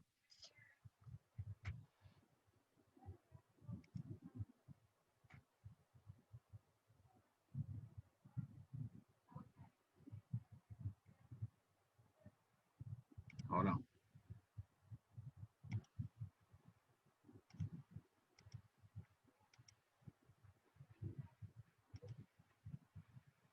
Are you seeing my worksheet on there where it says bold letters or minute ventilation? Okay. All right. So here's the worksheet we're about to work on now. I want everybody to look at this. On the left side, guys, these are just the volumes. I want to know the tidal volume, alveolar volume, and dead space volume. On this side, the bold letters are for minute ventilation. Okay. So on this side, I want to know the minute ventilation, alveolar minute ventilation, and dead space minute ventilation using what you have right here. So we'll do the first one together, and then you're going to work on the rest of them. All right, number 1, it says assume a frequency of 15 and they weigh 180 pounds. All other values are normal. Okay, so calculate. What would be this patient's tidal volume? Remember, tidal volume is 3 cc's per pound. So what would be this patient's tidal volume?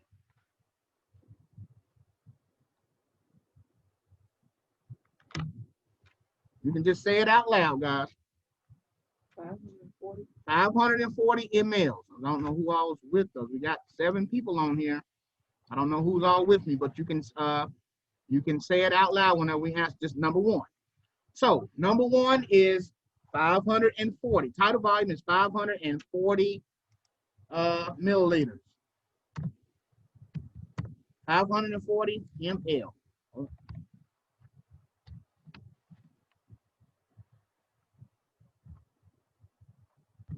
Okay?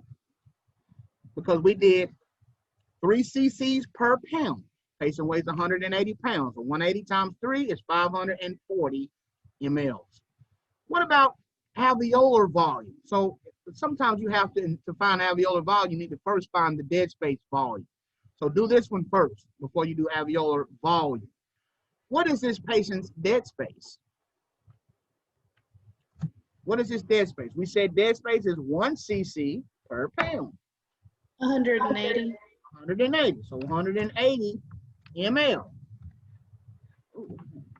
Okay, we're not doing like so minutes. Not yet. Okay. Because the right side is the bold letters. Those are for minute ventilation. That's what I'm asking for minute. The left side is just the volume. Okay. Well, if I know I have a tidal volume of 540 and a dead space volume of 180, then what's my alveolar volume? 360, because you take 540 and you subtract the tidal volume. I mean, you take the tidal volume of 540 and subtract the dead space. That leaves you with the alveolar volume. Okay, we haven't put the minutes in it yet. This side over here, guys, is the minute ventilation. All I'm asking for right now is the basic volume. So 540 minus 180 is what? 360 mL. Okay? Now, let's look on this side, which is the actual minute ventilation. All right, so what is this patient's minute ventilation if he has a frequency of 15 and a tidal volume of 540? Because now you know his tidal volume. His tidal volume is 540 and he has a rate of 15. So his minute ventilation would be what? 8.1. 0.540 times 15, 8.1. So what I do wrong? What you got? 8100? Yeah. Yeah, you're supposed to put a decimal for your tidal volume. You multiply, Oh, put it in decimal form when you multiply, so it comes out in liters. okay. Okay, so when you have, for instance, if I have tidal volume of 560 and I want to do minute ventilation, well, I'll do frequency times 0.560. And that'll give me in liters. Now, you can do it the other way. You'll have 8,100 milliliters, but you need to switch it over to liters. So 8,100 milliliters is 8.1 liters. Okay? So 8.1, excellent. 8.1 liters. All right. What about the alveolar minute ventilation? Remember that formula. Frequency times tidal volume minus dead space. Now, the good thing is, guys, you've already did the tidal volume minus dead space right here because you got an alveolar volume of 360. So now all you really need to do is what? 0.360 times 15. And what does that give you? How much? 5.4 liters. But if you didn't do that, you would simply do the formula, right? Let me show you on the board. If you didn't do that, then you would do this. All right, I asked for the alveolar minute ventilation because the rate is 15 and the patient's tidal volume is 540. So alveolar minute ventilation would be frequency times tidal volume minus dead space. Okay, frequency is 15 times tidal volume of 540 minus the dead space of 180, right? And so we said 540 minus 180 was what? 360, so we can write it at 0.360 times 15, and we get an alveolar minute ventilation of what? 5.4. 5.4 liters. Okay? Look at the last part.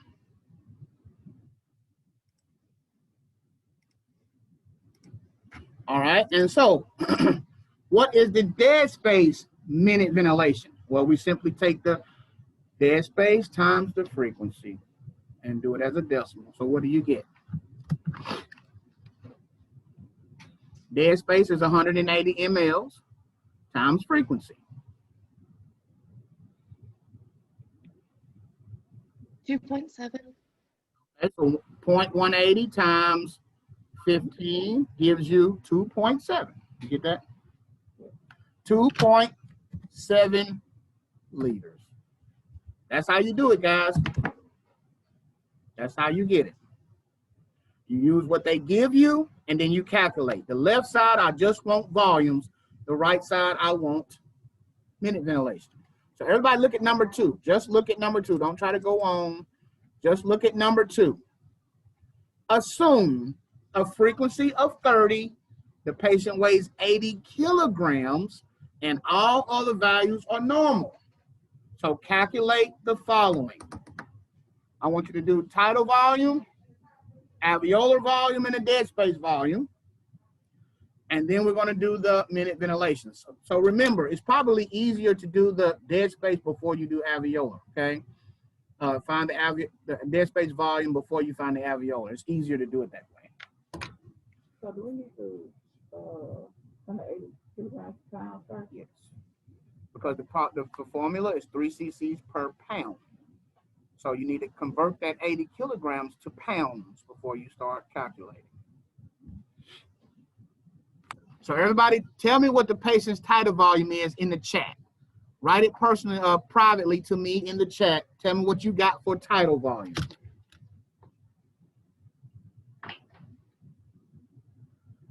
Remember, you convert kilograms to pounds by multiplying by 2.2. I did. Oh, okay.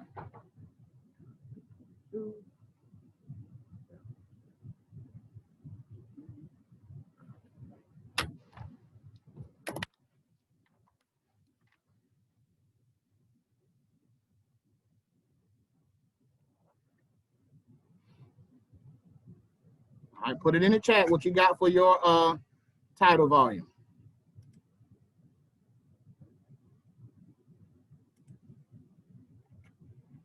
Good, Alyssa. Good, Jerome. So we got by what? Tell me the tidal volume. What is the tidal volume? I don't know how I work this. How do I get some check? Oh, you can tell me since you're here. Just tell me what you I got. got, let's see. Yeah, 528. 528. The answer is 528. Good. mL.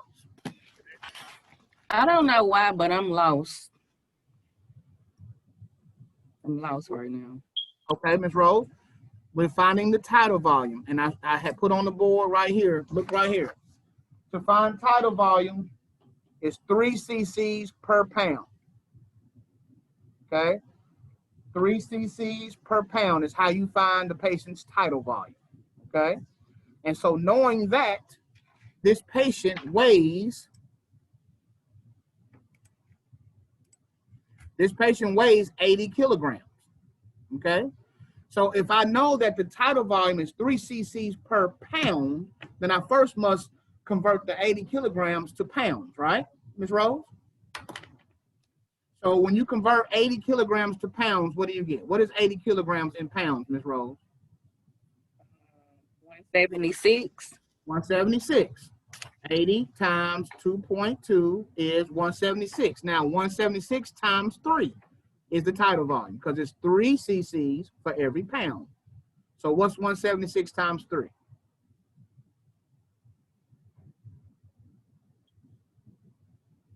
Ms. Rose? 28. 528. That's how we got the tidal volume. Okay. The next thing we're going to get is the dead space volume down here. And remember, dead space volume is 1 cc per pound. Okay. So if he weighs 80 kilograms, then what's his dead space volume? Ms. Rose? So are we dividing 1 into 528? What's the formula for dead space? Right here. Dead space is what, Ms. Rose? 1 cc per pound. Per pound. Okay, well, how many pounds does he weigh? Here it is right here. How many pounds is it? If he weighs 80 kilograms, how many pounds is that? You told me already. How much pounds is that? 176. 176. So 176 times 1 is 176, right? So 176 mLs. That is his dead space volume.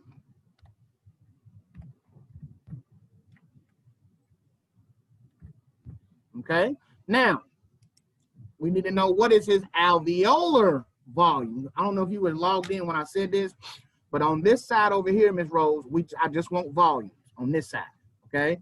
Just tell me the volume. And on this side, we're going to do minute ventilation, the bold one. See, the bold letters are for minute ventilation because I don't have a way to put a dot in between these V's with Microsoft, right? So I have to specify that this side over here, I want minute ventilation. This side over here, I simply want volume, okay? So you found his tidal volume at 528 mLs, and you said his dead space volume is 176 mLs. Well, knowing this, what is his alveolar volume? Remember, alveolar volume is simply tidal volume minus dead space. So what would that be, Miss Rose? 352. Okay, so 528 minus 176 is 352. Excellent. That's all it is to it. 352 ml. Now, on this side, I want to know minute ventilation. So now you have to do minute ventilation for what you know. He has a respiratory rate of 30 and he weighs 80 kilograms. What is his minute ventilation? Minute ventilation is frequency times tidal volume. You found his tidal volume already right here. So what would be his minute ventilation? Anybody?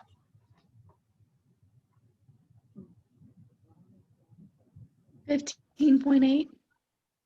Okay, so 0.528 times the frequency of 30, and you get 15.8. 15.8 liters. Now, some of you, if you didn't do the multiply, you would have had 1580, right? 1,580 milliliters, but that's okay. I want it in liters though, so you have to send it back to liters, which is 15.8. You good, Ms. Rose? Yeah, I think so now. Okay. So, so you found the volumes. Now I want to know just the minute ventilations. What is the alveolar minute ventilation, Ms. Rose? Remember the formula. Alveolar minute ventilation is right here. Frequency times tidal volume minus dead space. Okay? Well, we just plugging stuff in, right? We're just going to plug stuff in. The tidal volume is 528 minus the dead space of 176, which gives us 352. 352 times the frequency gives us what, Miss Rose? In liters.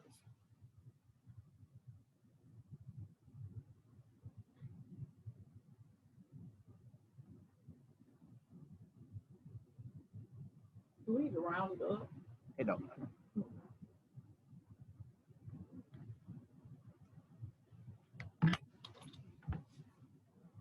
So if you work it out, Miss Rose, you got frequency, which is 30, times tidal volume, which is 528, minus dead space volume, which is 176. So 528 minus 176 times 30. What do you get, Miss Rose? 10.5. 10.5. You 10.56 or 10.5. That's it. 10.5 liters. If you said 10.6, that will be fine. It doesn't matter. Or if you said 11, I'll take any of that. Okay. And dead space minute ventilation. When you were here, we didn't talk about dead space minute ventilation, but anytime you want to know the minute ventilation of some volume, you just multiply it by the frequency. You already know that the dead space volume is 176. So to find dead space minute ventilation, just so you see it, is right here. Dead space minute ventilation is frequency times the dead space. Okay, Ms. Rose? Frequency times dead space. All right, so, and we do the decimal like we do any of the other ones. And we should get what? What are y'all getting for dead space minute ventilation? 5.2. 5.28 or 5.2, 5.3, whatever you get. I'm gonna put 5.3 right here. 5.3 liters.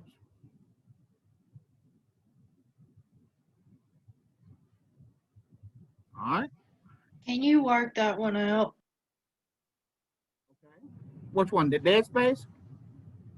Yes, I'm confused on that one. Okay. Dead space.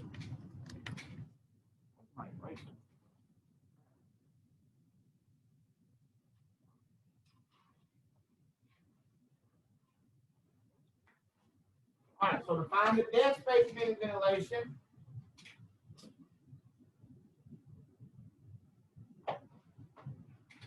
the dead space ventilation, minute ventilation is frequency times the dead space volume.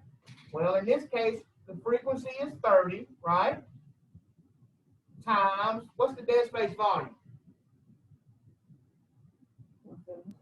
176. So I can take 30 times 0.176, and I get, what was it? 5.28 or 5.3. 5 so about 5.3 liters. It's just frequency times the dead space volume. Just like minute ventilation is frequency times tidal volume, alveolar minute ventilation is frequency times alveolar volume, or tidal volume minus dead space, same thing. And dead space volume is frequency times dead space volume. So, Okay, I was looking at the wrong formula. all right, so that's how you do these. Okay. Now I'm gonna let you work on the next set on your own.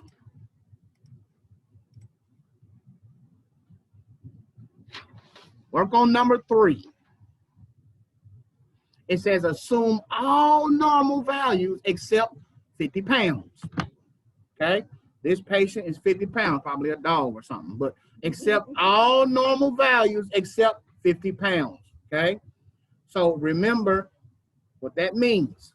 Everything else in your mind, you should be using normal values except for the 50 pounds. So use that 50 pounds to calculate whatever you need to.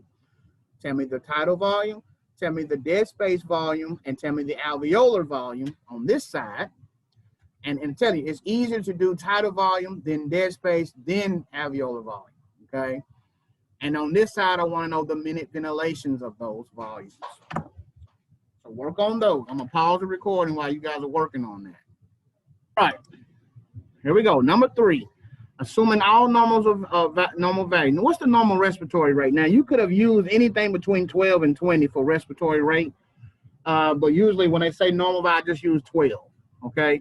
So, you know, that one, if you use anything other than 12, that's fine. We just have to calculate it for you. But they didn't give you a rate, so you have to assume that he's breathing a normal respiratory rate, anything between 12 and 20. But whenever you have that, you usually just use 12, okay? So I'm going to use 12. Tidal volume is 3 cc's per pound. How many pounds does this patient weigh? 50 pounds. So what is the tidal volume? 150. 3 times 50 is 150. Okay? Now, let's go down here to dead space. If he weighs 50 pounds, then what's his dead space? 50 cc's. Okay, so 50 ml. Knowing this, he has a tidal volume of 150 and a dead space of 50. What is his alveolar volume? 100, because it's 150 minus 50 is 100 mLs. Okay? Now, let's look at minute ventilation. They didn't give you a frequency, but I'm going to use 12. So frequency times tidal volume is minute ventilation. Okay? So 12 times, what is his tidal volume? What is his tidal volume? 150. So 150, yeah. 150, yeah. So 0.150 times 12 gives me 1.8. 1.8 liters. Now, if you used anything between 12 and 20, it would still be right, okay? Because they didn't tell you to use what level, but it says assume all values are normal. So you use 12 for the respiratory rate, okay?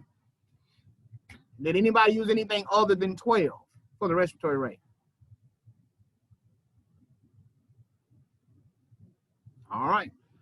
So alveolar minute ventilation is simply frequency times tidal volume minus dead space. So the tidal volume is 150. The dead space is 50. So the alveolar volume is 100. So that would be 12 times 0.1 or 0.100, right? 0.100 times 12 is 1.2 liters. And then a dead space minute ventilation is simply the dead space volume times frequency. You said his dead space volume was 50 mLs.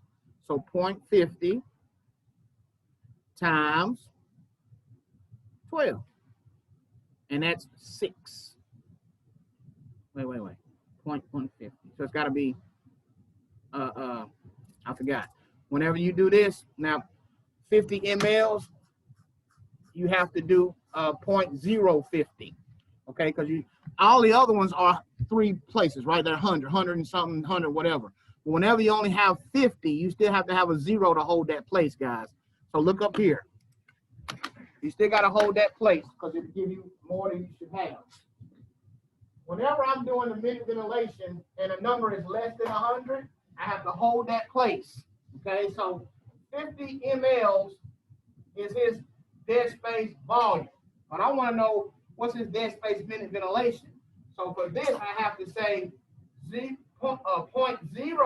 because I have to hold that hundredths place because it's not even 100, right? So I have to say 0.050 times 12. So what's 12 times 0.050? 0.6. 0.6. So his dead space minute ventilation will be 0.6 liters.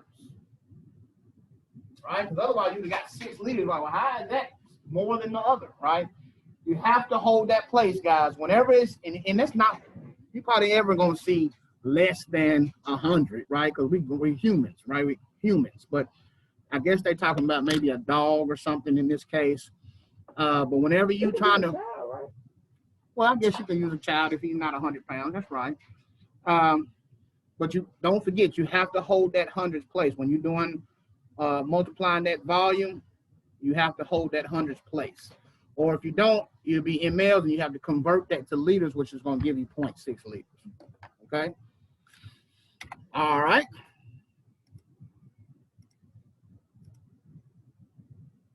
Next up, on which one this was 0.6 liters. Now, look at this one, number 4. Everybody work on number 4. It says assume a frequency of 22.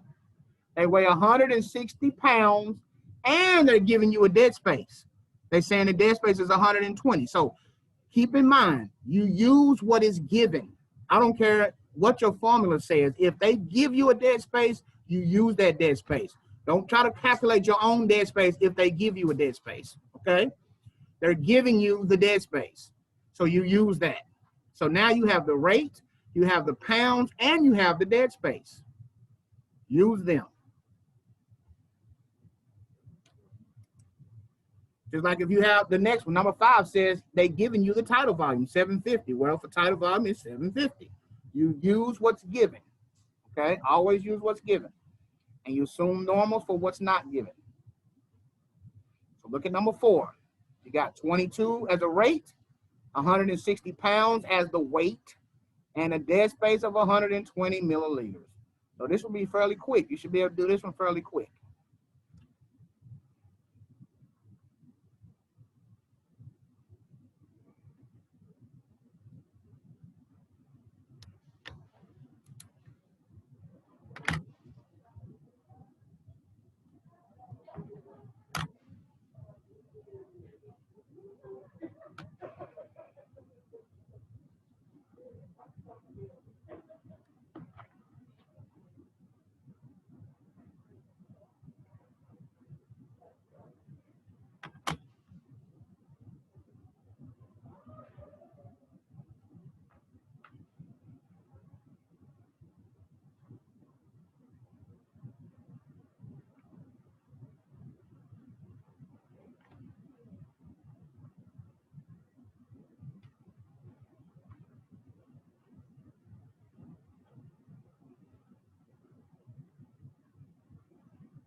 All right. Miss Rose, what did you get for tidal volume? 480. 480. Excellent. 480 mLs. Mr. Rivers, are you with us? Yes, sir. Okay. What do you get, Mr. Rivers, for the dead space volume? 120. 120, because they gave it to you, right? Good. All right. Kayla, what do you get for alveolar volume? 360. 360. Good. All right. Now we're over to the minute ventilation. Ms. Thomas, what did you get for the patient's minute ventilation?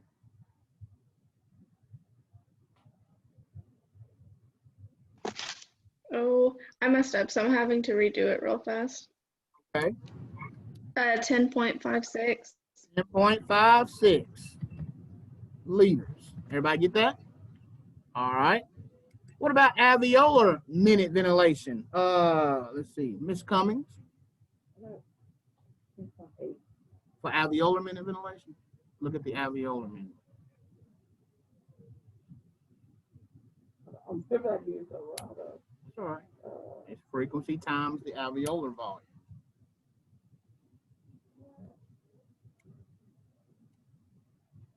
I'll step on that too. 7.92. 7.92 liters. All right. And then for dead space minute ventilation. See who else is in here. I guess that's it. Anybody? What did y'all get for dead space minute ventilation? 2.64. 2.64 liters. See, that's all it is to it, guys. It's not hard. It's just remembering the formulas and being able to convert kilograms to pounds and stuff like that when you need to, but you got to know what they are, because these are very, very important formulas. All right. Look at number 5. Number 5 says, given the tidal volume of 750, a frequency of 18, and they weigh 160 pounds.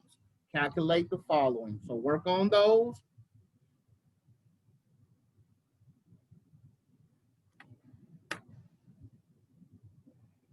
Pause the recording while y'all work on those.